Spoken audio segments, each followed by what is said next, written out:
And we're joined now by the driver of the number 2 Miller Lite Ford for Team Penske, Brad Keselowski. Brad, in 12 starts here, you've had a win in the 2011 fall race, as well as 4 top 5 finishes. You already have 2 wins this season, a couple second-place finishes in your last few races here.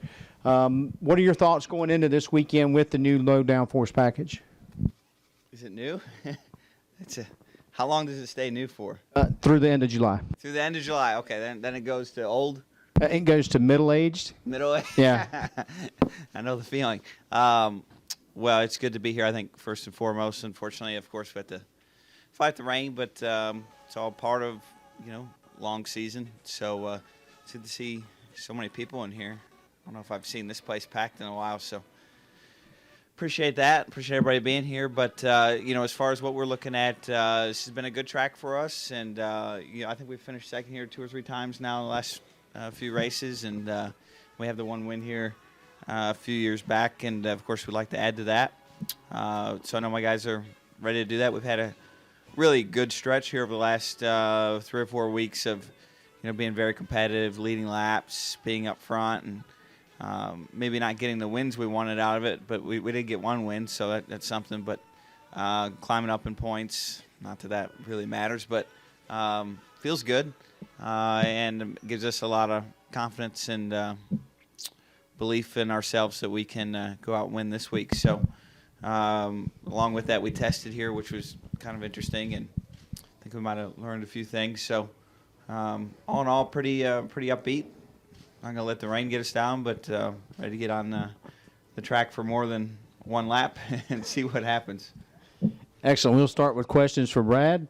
We'll start with Mike here, then go to Jerry, then back over here to Claire. Mike Embry, USA Today. You're locked in the chase. You don't have to win anymore, although obviously you want to. You got 2 races at this track before the chase even starts. Can you strike a balance between trying to win races here while also using these races for the chase? Yeah, the thing about Pocono is you really don't take much away from here for races that are in the chase. And, of course, neither of the 2 races here are in the chase. So it is interesting how that kind of plays out in the season. I kind of feel like you come here and when you have wins in the year, and it's a little bit more laid-back approach because you don't have to points race.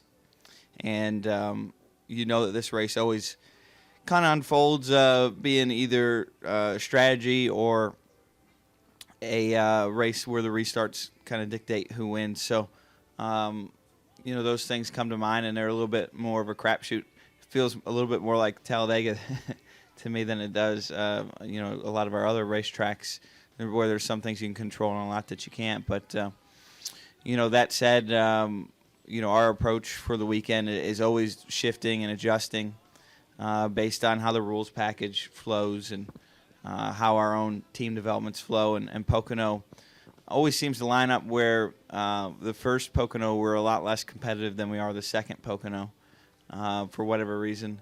And we're hoping that we can maybe break that kind of run for us. But I guess we'll see.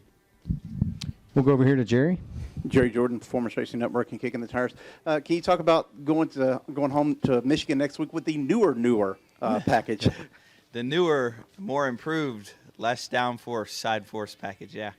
Well, that should be really interesting. I heard that the top speeds were really, really fast, but the corner speeds were down, which I think should provide a really good platform for side-by-side racing and opening up opportunities to pass.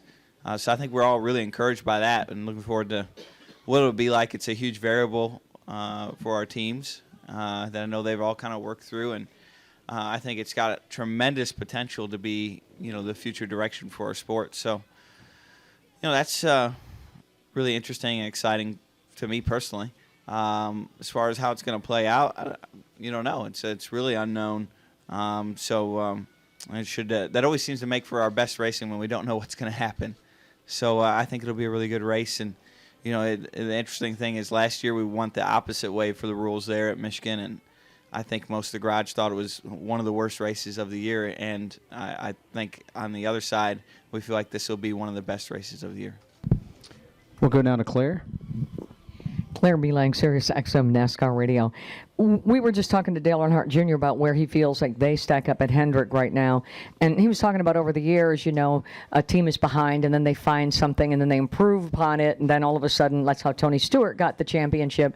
And he rattled off a list. Where do you think that you guys are right now at Penske Racing?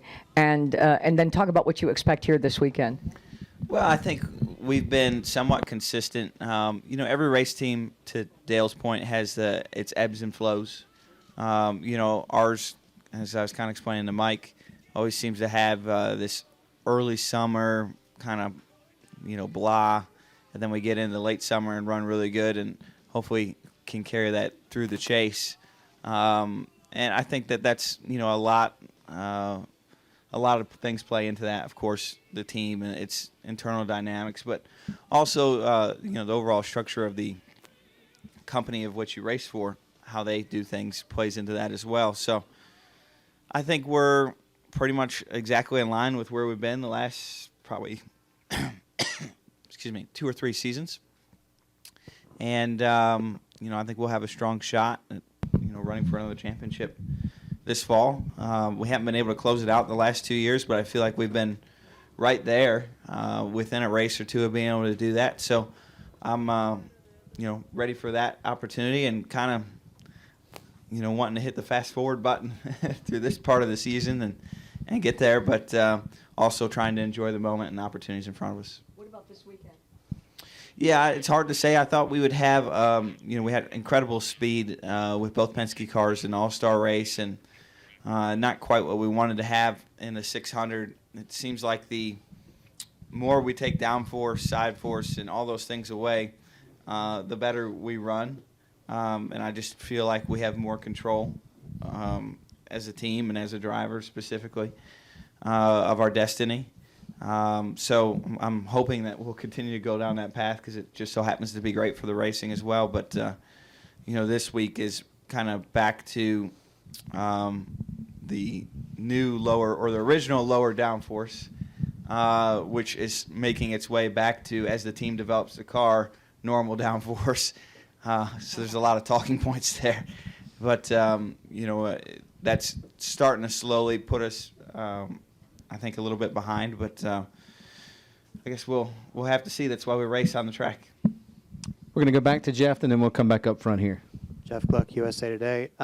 I noticed at Charlotte, I don't know how long this has been going on, but there was kids along the red carpet on the way into the drivers' meeting, and it was like the drivers were stopping just to sign for them.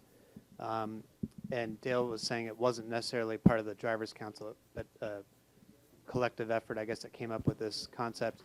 Where do you see that kind of initiative and those kind of efforts fitting into the overall picture of trying to get that next generation to the track? Yeah, I think that's been really positive.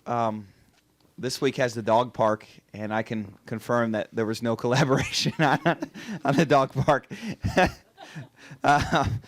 Just thought that was maybe something I should clear out. But not that it's a bad idea. I think it's a great idea, but there wasn't a whole group of people thinking that was the solution. But no, I think in general we have a huge challenge, and it's not just motorsports, it's not just NASCAR. It's the entire sports world of trying to engage a new, younger demographic. And I think everybody likes to use the term millennials, which seems to be the term everybody uses when it's derogatory. But my sense on that is it's an important initiative. The sport is ran by a combination of interests, whether it's team owners that are willing to lose money or fans that are willing to pay their money to be entertained, or sponsors that are willing to pay their money to have opportunities for exposure. And so all those three things you really hope to have functioning at the highest of levels. And the struggle with keeping fans engaged as, kind of the baby boomer generation is exiting and the younger millennial generation is entering. It's the struggle's real. I think you see that, the technology that we have today has put the sport in a spot where it's easier than ever to get access in different platforms without attending. And that's a lot of how the sport is monetized, is through actual attendance. And we just have to find the value package that connects to a new generation of fans. The value proposition, I should say. And I think in general that seems to be more of that one-on-one experience. And it's harder than ever to get just fans to come to the racetrack. And so if we have initiatives like that, hopefully those will turn into our future fans. And I think everybody agrees that's the right direction. And, I'm as big a supporter as anyone else for it. So good things to see as well. We come back down to the front, and then we'll go to Reed. Matt Catrillo with the Lebanon Daily News. Brad, every time you guys come to Pocono, it seems to be a fuel mileage type of race, but with you guys maybe having limited time on the track this weekend, do you think we can see a few more cautions than we're used to seeing, and how do you guys prepare for those two different types of races? Yeah, as far as preparing for two different races, that's why we practice so much and we work so hard, is we try to be prepared for, any way we could see the race falling. It has a just throw out a ridiculous stat, 20 to 30% chance of being a fuel mileage race, so we try to make sure we're covered there. And, it has a good opportunity to be a tire strategy race, so let's make sure we're covered there. So we practice for all those scenarios and try to be as prepared as possible. And, of course, to your credit, as you pointed out, less practice means less time to prepare for, a broad spectrum of possibilities in a race. And I think that just opens up doors. I'm a big proponent in general of less practice is better racing, and more opportunities to mix the show up. So, I think that's what you're going to see this weekend. We're going to go to Reed, and then we'll finish up with Scott. Reed Spencer with NASCAR Wire Service. Just to follow up a little bit on your comments about All-Star versus 600, how much of a substantive difference could you feel in the car between those two different races, obviously being two different kinds of races? And secondly, if the changes are proven out at Michigan and Kentucky, would you be up for fast-tracking those into the package this year as opposed to next? Well, I think first off, I'll answer the second question by saying that I'm 100% of the belief that the All-Star rules package, as it pertains to some of the really technical items that control the skew on the car, should immediately be implemented everywhere. And I know those things, there's a lot of technical terms in those updates that maybe are hard to understand, but I think the basic explanation is those updates or rules updates are meant to take aerodynamic performance away from the car. That's exactly what the skew does. It adds, a 5 to 10% aero potential in the car. In doing so, it dramatically increases the wake behind the car when you have more skew. So taking it out reduces the wake. Kind of similar between the difference between maybe following a car on the freeway and following a truck. Would be the easiest explanation. So, the difference I felt, Reed, at the race or between the two races was that the aerodynamic wake that you can't see because it's air was smaller and more forgiving in the All-Star race. And I think that's why you saw the racing that you did in that race and not so much in the 600. So I think we have a really strong direction. It was great that we were able to run those two races back-to-back, same track, to get that comparison. And hopefully everyone else in the sport can agree on that, which I'm sure is a 0% possibility. But, I'm a big-time supporter of, continuing to take the aerodynamics away from the car to increase the ability to pass and to race by each other. We'll finish in the middle with Scott. Scott Walsh from the Scranton Times-Tribune.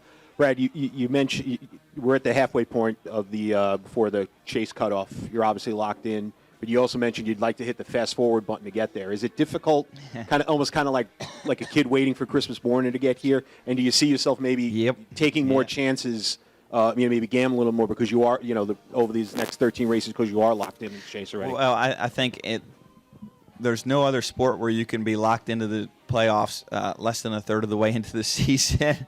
So it's a really interesting dynamic to the current formats. and creates this period of, anticipation with acknowledgement that, you just have to keep racing.